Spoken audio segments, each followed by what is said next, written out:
Boyacá 7 días.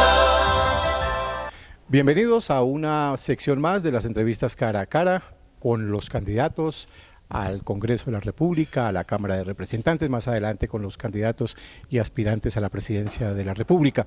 Hemos tenido durante estos días grandes jornadas de debates, pero sobre todo para conocer no solamente la intencionalidad de voto de los ciudadanos colombianos, sino conocer un poco más de cerca al candidato. ¿Qué piensa? ¿Qué dice? ¿De qué habla? Y cuáles son sus postulados y los propósitos para poder estar también pidiendo y solicitando el voto de todos ustedes. Nos encontramos con un personaje que durante estos días ha venido creciendo inmensamente en el tema político en Colombia, y es un personaje de estirpe boyacense, de la sección del Sugamuxi, del departamento de Boyacá, pero muy querido, como se van a dar cuenta ustedes, en muchas partes del territorio nacional. Se trata de Juan Camilo Hostos, aspirante al Congreso de la República. Bienvenido, doctor, gracias por estar con nosotros en estos espacios de, no tanto de debate, sino estos espacios donde podemos conocer el pensamiento como hoy queremos conocer el pensamiento suyo. Maestro, muy buenos días a ustedes, y además agradezco muchísimo este tipo de espacios, porque realmente la audiencia lo que está esperando es esto, que no sean las vallas las que definan la fuerza de una campaña, sino que sean las ideas las que definan la fuerza de una campaña. El Congreso de la República tiene una responsabilidad muy grande, nada más ni nada menos que definir las reglas del juego de la sociedad, o sea, las leyes, y hacer control político para que las instituciones del Estado funcionen correctamente. Allí no puede o no debería llegar cualquier persona. Deberían llegar personas que estén preparadas, que tengan claridad sobre la agenda legislativa que van a desarrollar, que tengan alguna experiencia en lo público para poder tener conocimiento del Estado y desarrollar esa actividad legislativa conociendo los desafíos, lo malo, lo bueno y lo feo del Estado, para que su labor legislativa sea exitosa. Yo creo que estos espacios son muy importantes. Estoy seguro de que estos espacios van a permitir al ciudadano tener la posibilidad de informarse más sobre sus candidatos y el 13 de marzo tomar una decisión informada y coherente a lo que ellos esperan y sobre las expectativas que ellos tienen. Una persona joven de 35 años de edad, pero con una hoja de vida inmensa. Cuando empieza uno como periodista a investigar pues, sobre su personaje invitado, se encuentra uno con una hoja de vida extensa, sobre todo en el servicio público. ¿Cómo ha sido ese periplo de ese andar por el servicio público en Colombia? Yo inicié muy joven en la inquietud de la política, fui director nacional de las juventudes del Partido Conservador. Después de eso fui elegido con una de las mayores votaciones como miembro de la dirección nacional del partido. Estuve también como gerente de las dos campañas presidenciales del partido durante el año 2014 y 2018. Adicional, pues tuve la posibilidad de ser viceministro del Transporte, una entidad maravillosa, el Ministerio de Transporte, un sector maravilloso que transforma la vida de los ciudadanos. La infraestructura y el transporte son dos sectores que transforman la vida de los ciudadanos, y allí logré conocer gente maravillosa, gente muy buena, empresarios realmente que han hecho su trabajo con mucho esfuerzo, con mucha dedicación. Y adicional a eso, pues entender muchas de las problemáticas de mi país. Este país me lo he recorrido palmo a palmo y no me lo han contado. Y eso hace que ponerle cara, cuando cierro los ojos y le pongo cara al Putumayo, al Catatumbo, a la Serranía del Perijá, al Pacífico Chocuano, al Pacífico Caucano, sin irnos muy lejos, al occidente de Boyacá, a Cubará, conocer también las problemáticas del Valle de Tensa, de mi provincia, Sugamuxi, de Libertad. Ese conocimiento del territorio es bien importante, y yo le doy gracias a Dios que me haya permitido estar en estos escenarios, porque ahí he podido conocer muy bien mi país y a través de las voces y las expectativas de la gente conocer bien la realidad del territorio. En esos diferentes roles y cargos que ha tenido usted y ha desempeñado, hay tres aspectos fundamentales dentro de la movilidad en Colombia que usted maneja al dedillo y que ha tenido que ver mucho con ellos. Hablemos un poco del metro, un poco de Transmilenio y del tren de cercanías de la Sabana. Esos tres proyectos, ¿cómo ha sido la intervención de Juan Camilo Hostos en esos tres ejes fundamentales del desarrollo vial para Colombia? Bueno, cuando yo llegué al Ministerio de Transporte, pues me tocaba la responsabilidad de ser el representante del Gobierno Nacional en la Junta Directiva del Metro. Allí, como viceministro y como máximo representante del Gobierno Nacional, defendía los intereses de la nación en ese proyecto, del 70% de la inversión de 21 billones de pesos en total, y el proyecto de infraestructura más grande en la historia del país. Un proyecto que le va a cambiar la vida no solamente a los ciudadanos que lo van a usar, sino en el entorno. Urbanísticamente el metro tiene un impacto muy importante en Bogotá. 70 años de cháchara, de renders, de titulares en prensa, de discusiones eternas, que si por arriba, que si por abajo, y 17 meses bastaron para que, antecedido por el trabajo de muchas personas y con un equipo maravilloso del distrito, de la Junta y del Ministerio, lográramos que hoy el Metro Bogotá sea una realidad. Se licitó, se adjudicó y hoy está en construcción. Gracias al trabajo de todas esas personas, y en lo propio me siento muy orgulloso de haber sido parte de ese equipo y el máximo representante del gobierno nacional en esa etapa final de lo que hoy es el proyecto ferrovial más grande que se construye en América Latina, y es un proyecto que va a beneficiar a más de 2 millones de personas en su funcionamiento. Transmilenio, doctor. Transmilenio, pues Transmilenio, cuando yo llegué se partían los buses en la mitad, contaminantes, buses con todas las deficiencias en el servicio, y cuando llegamos tomamos medidas en el Plan Nacional de Desarrollo, lo cual permitió que hoy Transmilenio, toda su flota roja, sea nueva. La flota azul ya van 1.500 buses eléctricos, y adicional a eso, pues la construcción de las 2 troncales más grandes del sistema, lo que es la troncal de la 68 y la troncal de la avenida Ciudad de Cali, 2 troncales alimentadoras del metro, pudieran cobrar vida. Inversión por 4.02 billones de pesos, adicional a la ampliación de Transmilenio en Soacha. Los pobres soachinos, 1 millón de ciudadanos que viven allí con un sistema que tiene una capacidad instalada de 60.000 usuarios día, van a pasar a tener un sistema de 500.000 de usuarios día en capacidad instalada, y eso realmente es transformacional. La gente se merece un transporte digno, un transporte de calidad, y ese servicio público esencial en Soacha era absoluta, o sigue siendo absolutamente deficiente, pero ya con la construcción de estas 2 troncales y de la troncal de la ampliación de Transmilenio en Soacha, el servicio va a ser un poco más amable, pero falta muchísimo por recorrer en materia de transporte masivo en las ciudades de Colombia, y ese desafío es muy importante. 5,5 millones de personas se movilizan al día en servicios de transporte masivo en las ciudades de Colombia, y eso es un desafío muy grande que hay que verlo con un grado alto de prioridad y con una responsabilidad política que de verdad le puede cambiar la vida en el día a día. Imagínense, 2 horas y media en promedio usa la gente este servicio de transporte. Este tema último, que es el tren y el tren de cercanías y la Sabana, que tiene que ver mucho también con el departamento de Boyacá en materia turística, que siempre se ha quedado como un tema romántico, pero no ha pasado de ahí, no ha pasado del papel. ¿Qué le espera a Boyacá, habiendo usted intervenido también en esa movilidad y en esa realidad del tren de cercanías, del tren de la Sabana? ¿Qué se puede esperar de esa experiencia? ¿Cómo se puede llevar al departamento de Boyacá a ese escenario? Colombia tiene 3.650 kilómetros de red nacional férrea, de los cuales duermen plácidamente la gran mayoría.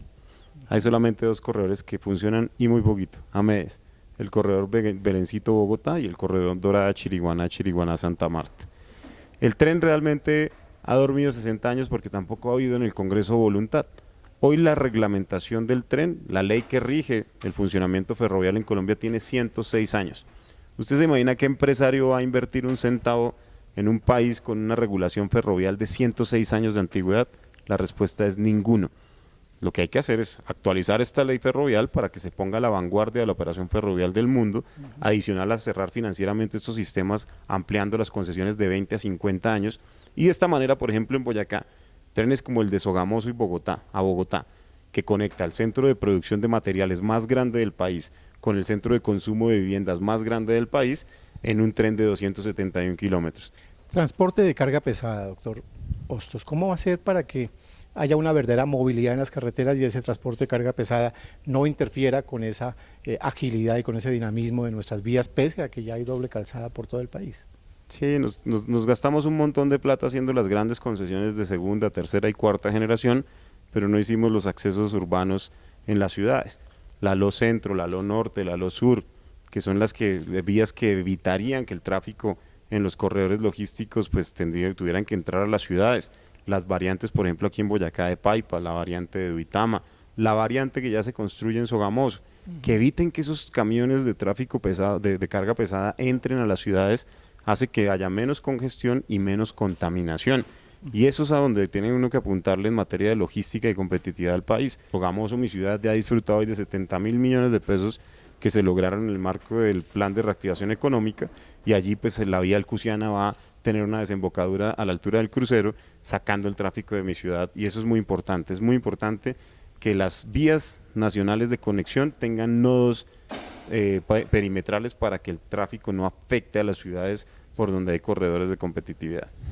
Mientras Europa, Estados Unidos avanzaba con un tema muy importante que hoy en día pues está en boga allí en estos países, usted ya venía avanzando también en esa estructura de planificación que tiene los carros eléctricos. Hombre, nosotros participamos en el equipo que hace que hoy Colombia sea el líder latinoamericano en venta de vehículos eléctricos y en venta de vehículos híbridos. Las emisiones móviles representan el 80% de las emisiones que afectan la salud pública en las ciudades. Hay dos problemas: calentamiento global, que es un tema digamos que es un tema de los países desarrollados, y calidad del aire, que es un tema de las fuentes móviles. En Colombia ha habido una transición muy importante. Hoy en día tenemos la flota de vehículos de transporte masivo más grande de América Latina, eléctricos. Tenemos el parque automotor de vehículos eléctricos e híbridos más grande de América Latina, y eso fue gracias a que promovimos leyes que generaron ventajas frente a los compradores que iban a adquirir estos vehículos. Por ejemplo, que pagaran un IVA diferencial. El IVA de un vehículo eléctrico es del 5%, mientras que el IVA de un carro normal es del 19%. El arancel de importación de estos vehículos es cero, no tienen pico y placa. Entonces los ciudadanos, por ejemplo, que viven en Bogotá, que no quieren tener pico y placa, pues compran un vehículo híbrido eléctrico porque no tienen que comprar dos carros, no tienen que pagar la sanción de no tener pico y placa, y además de eso no pagan arancel y pagan IVA diferencial. Eso hace que los costos pues se reduzcan y que garanticen que quien quiera ir a tecnologías limpias pues lo haga con unos precios más módicos, económicos, y que los ciudadanos puedan, a partir de esa transición energética, disfrutar de una mejor calidad del aire. ¿Cómo llegaría, de acuerdo a las propuestas que usted tramitaría allí desde el Congreso de la República, estos sistemas de transporte, como usted los está describiendo, a las pequeñas poblaciones, a las pequeñas ciudades, no a las grandes capitales, sino hablemos de ciudades pequeñas como las nuestras, de los 123 municipios que tiene el departamento de Boyacá? El transporte es un servicio público esencial, el cual debe prestarse con dignidad en los corredores, por ejemplo, rurales, a través de la modalidad de transporte mixto. Esos campesinos que bajan a su mercado y que necesitan el jeepcito, que necesitan la van para subir sus productos al campo, necesitan tener un sistema de transporte de calidad. Los ciudadanos que transportan, que van en transporte intermunicipal. En el caso de la infraestructura, yo también quiero liderar el transporte, no solamente la agenda de transporte, sino infraestructura. Los campesinos de Colombia carecen de infraestructura terciaria y esto no les permite ser competitivos. Yo quiero liderar ese debate de la infraestructura como un motor de desarrollo de nuestro país. El día que los campesinos tengan las vías terciarias correctas, van a poder superar la pobreza.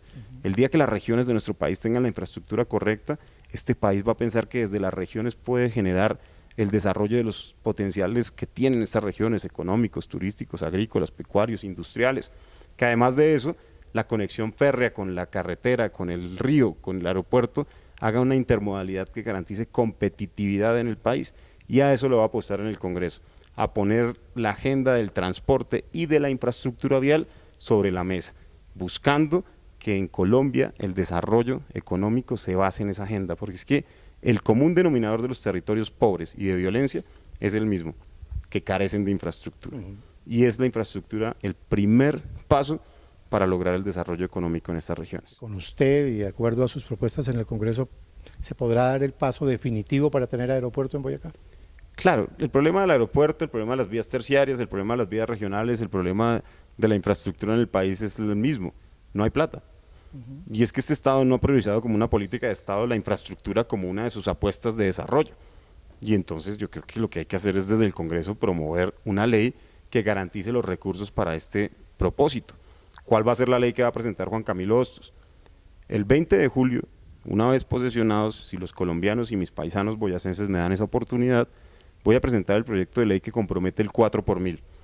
La totalidad de los recursos recaudados por 4 por mil durante los próximos 5 años, por lo menos, para que esos recursos vayan única y exclusivamente para la construcción de vías terciarias, de vías secundarias, de vías terciarias, de vías primarias, de aeropuertos regionales y de infraestructura fluvial. Por supuesto que la agenda de transporte es el punto central suyo por su experiencia como estadista que se le nota. No hay mucho que indagar para hablar con usted, darse cuenta que es un estadista muy versado, que maneja las cifras, que maneja los números, que maneja la economía. Pero además de la agenda de transporte, ¿cómo ve usted, que tiene mucho que ver con ella, el tema del turismo en regiones como el departamento de Boyacá, que se ha quedado también, digamos, en un tema romántico y de discurso y de todas las campañas políticas, pero que no vemos una verdadera política pública en torno a ese tema? El turismo tiene que tener dos frentes. El primero, garantizar la infraestructura necesaria para que esos sitios hermosos de nuestro departamento tengan acceso. Si usted tiene un nevado como el Nevado del Cocuy, pero no tiene un aeropuerto, la gente no va a ir 11 horas en carretera para ir a ver el nevado, o muy poquitos lo van a hacer. Si usted no tiene una carretera correcta que conecte las provincias de Tundama con el norte para que la gente que va por carretera pueda ir a esa provincia o conectarse con el Chicamocha del lado de Boyacá, en Sativa Norte y Sativa Sur, pues realmente los turistas no van a verse atraídos. Cuando esté la infraestructura, esa infraestructura va a abrir las puertas para que los ciudadanos vayan en avión al aeropuerto del Espino y puedan disfrutar de nuestro Nevado. Para que por carretera los habitantes de Boyacá y del centro del país puedan ir a disfrutar de las bellezas que tienen el norte, las provincias de Norte, Gutiérrez y Valderrama. Y adicional a eso, una política de turismo que promueva la asociatividad, que garantice que tengan una vocación orientada al turismo religioso, como en el caso de Chiquinquirá, en el caso de Monguí, o el turismo de aventura, como en el caso de Pauna, en el caso, por ejemplo, de los municipios del Oriente, o el turismo de descanso, como en el caso de Villa de Leyva, como en el caso de Paipa. Sin necesidad que Juan Camilo Hostos utilice la urbana en su campaña, ¿cómo ve el campo, cómo ve el agro y el campesino en Boyacá y en general en el país? El campo colombiano ha estado muy golpeado por una pandemia que realmente ha subido los costos de los insumos agrícolas, que ha generado una ausencia de muchos productores, lo cual ha subido los precios de los insumos, de los precios de los productos agrícolas. El mal estado de las vías terciarias hace que estos campesinos tengan muchos costos adicionales a los que deberían tener para poder sacar sus productos a los centros de comercialización. Y adicional a eso, el problema de las tierras. Nosotros somos un departamento de minifundios. Y esos minifundios, la mayoría están en falsa tradición. No tienen la tenencia de su tierra del campesino y eso no le permite ir a un banco a pedir un crédito soportado en su predio o hacer una inversión en su predio para poder poner un distrito de riego o afiliarlo a uno. ¿Cómo marcaría su agenda el tema de los jóvenes, pero orientado hacia la educación? El tema de los jóvenes que ha sido también tomado por muchos políticos, por muchos candidatos como unas banderas, pero que también se ha quedado en ese renglón romántico de los jóvenes. Pero ¿cómo asociarlo hacia el tema de la educación y la gratuidad de la educación en Colombia definitivamente? Bueno, yo creo que los jóvenes lo que necesitan es oportunidades. Los jóvenes necesitan primero una oportunidad de formación y me parece que una de las herencias positivas de la pandemia es la virtualidad. Y yo creo que en la virtualidad reside el gran potencial de crecimiento en la oferta de educación superior. Vamos a garantizar que desde el Congreso de la República se flexibilice y se reglamente bien la modalidad de educación virtual, de tal manera que muchos jóvenes para educarse en las mejores universidades del mundo y con los mejores contenidos simplemente necesitan un computador y una conexión a Internet. Segundo, que los jóvenes tengan la posibilidad de trabajar y quedarse en su territorio va a depender de que las regiones de Colombia se desarrollen en su economía. Este es un estado centralista en el desarrollo por cuenta de la deficiencia, vuelvo y repito, en materia de infraestructura.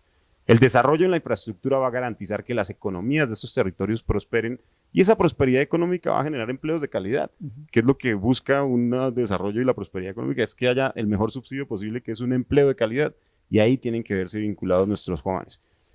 Hablemos ahora del tema de mujer, que es muy importante y hemos escuchado a usted unas posturas muy importantes frente al desarrollo del empleo para ellas.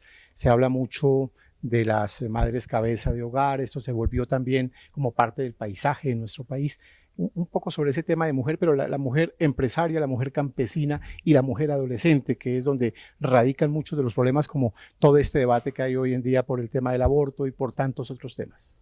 A mí me parece muy pretencioso creer que desde el género masculino podemos definir la política femenina, la política de género. La política de género en Colombia ni siquiera debería ser objeto de discusión como tal. Los hombres y las mujeres somos iguales, tenemos los mismos derechos, tenemos que tener también las mismas responsabilidades. Y los hombres y las mujeres tenemos que propender, porque si hay mujeres que están en desventaja salarial teniendo las mismas capacidades que los hombres, pues debería equilibrarse. Que si en la participación política el 50% es para los hombres, el 50% sea para las mujeres. Que si además de eso, si están siendo las mujeres víctimas de mayor violencia intrafamiliar que los hombres, pues que los hombres protendamos con ellas para que esa violencia intrafamiliar sea castigada socialmente, judicialmente, pero además que permita una alerta temprana para que las mamás y las personas que están sometidas a ese tipo de violencia tengan una posibilidad de denunciar y evitar que llegue eso a una tragedia. Empoderar económica y socialmente a la mujer. Una mujer empoderada es una mujer que no se deja maltratar, es una mujer que denuncia, es una mujer que busca ayuda, es una mujer que puede entrar a jugar un rol distinto que el de víctima, sino puede evitar ser víctima a través de ese empoderamiento. El tema de niñez en nuestro país, que en los últimos años y en los últimos tiempos se ha visto tan afectado, el tema de de la sexualidad, el tema del turismo de explotación sexual, el abuso de los infantes, ese renglón de la niñez para usted, ¿cómo lo va a manejar dentro del Congreso? Es imperdonable que haya cualquier acto que atente contra nuestros niños. Debe ser castigado con los más altos estándares de severidad. Un niño es un ser vulnerable, es un ciudadano al cual el Estado debe abrazar, debe proteger desde su gestación. Las madres gestantes y lactantes que no tengan un empleo deben ser protegidas. Los niños en su primera infancia, desde que nacen, esos primeros 5 años que son determinantes para su desarrollo físico, mental, deben estar custodiados y garantizados por el Estado. Su educación, desde la primaria a la secundaria, con una alimentación de calidad, con una jornada única, ojalá que los aleje mucho de sus entornos, de los que muchos viven en unos entornos complejos, y que el niño pueda formarse integralmente en esos colegios, y que cuando ese niño salga tenga una oferta de educación superior que le permita alcanzar sus sueños. Pasemos ahora, en la parte final de nuestra entrevista, a conocer un poco más a Juan Camilo Hostos, el ser humano, el boyacense, el nacido en la ciudad de Sogamoso. Hablemos un poco de ese entorno familiar, de esa infancia y cómo incide toda esa parte en la estructura de su pensamiento, que vemos que por supuesto es muy amplio, muy estructurado, y esa parte estadística que siempre lo acompaña en todas sus respuestas. ¿Por qué? ¿De dónde viene eso en la parte de la cuna, de la infancia, de la familia? Yo soy hijo de una familia de maestros. Mi papá es profesor de matemáticas, mi abuelo es profesor de matemáticas, mi mamá es funcionaria de Compoavoy. He crecido en una familia maravillosa, que me ha brindado siempre cariño, afecto, oportunidades. He podido, a través de mucho esfuerzo y mérito, conseguir las cosas. A mí, como al igual que todas las personas que nos ven, pues no nos han regalado nada, no somos los herederos de nadie, no somos los que, digamos, nos han impuesto en algunos escenarios, porque sí, no, hemos estado en esto por vocación, por amor a este país, por amor al servicio, y adicional a esto lo hemos construido con mucho trabajo. Con tanta proliferación de partidos hoy en día, de movimientos políticos, de creación de partidos en épocas de campaña y luego desaparecen, ¿por qué el Partido Conservador Colombiano? Yo he sido conservador desde que soy ciudadano. He defendido esas ideas siempre. Yo le creo a un Estado que se gobierne bajo orden y autoridad. Le creo a un Estado que proteja la iniciativa y la propiedad privada. Le creo a un Estado que promueva la economía próspera para que genere empleos de calidad y que esto se convierta en una política de subsidio, como el mejor subsidio, un empleo. Y además de eso, le creo a un Estado que le gobierne sobre valores y principios. Este es un Estado que necesita valores y principios y que además necesita defender la libertad a toda costa. Por eso soy conservador. Culminando esta entrevista, entonces, el doctor Juan Camilo Hostos, ahí está el electorado, está el público, las amplias audiencias que nos ven en Boyacá, por supuesto, Colombia y el mundo, ahora con todo nuestro sistema digital de Boyacá 7 días y alianzas con otros medios. ¿Qué decirles entonces a ellos para que esa inclinación allá en las urnas sean para marcar qué número, cómo está su casilla, cómo se identifica Juan Camilo Hostos en el tarjetón? Mi nombre es Juan Camilo Hostos y tengo 35 años. Y si ustedes me eligen senador de la República, no solamente voy a ser el senador de Boyacá, el senador más joven de Colombia, el senador del transporte y de la infraestructura, sino también voy a ser un senador que trabaje muy duro para recuperar esa confianza perdida en las instituciones democráticas y en la política como tal. Este país no se puede pensar sin instituciones democráticas. Este país en la anarquía, en medio de desinstitucionalización, donde nadie responde por nada, eso no puede ser. Aquí hay que recuperar un Estado, una confianza, una institucionalidad. Y yo, además de ser un buen amigo de Boyacá, un legislador de todas las horas en temas de transporte y de infraestructura, un defensor de unas tesis que defiendan la democracia, la libertad. Además de eso, voy a ser un garante de que en Colombia se trabaje muy duro desde esta nueva generación para que en Colombia se recupere la confianza en la política y en sus instituciones.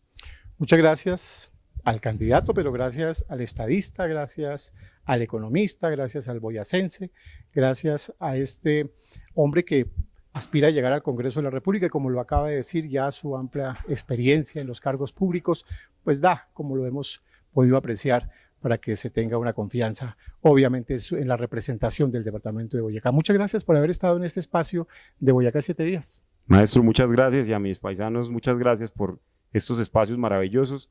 El 13 de marzo, yo no me llamo Juan Camilo Hostos, voy a ser el número 15 del Partido Conservador, el quinceañero de la lista, el más joven de la lista, el candidato de Boyacá, la C y el número 15, y quien les habla con profundo respeto y con profundo cariño, les dice que de verdad tomen una decisión informada y tomen una decisión consciente porque lo que está en juego es muy importante.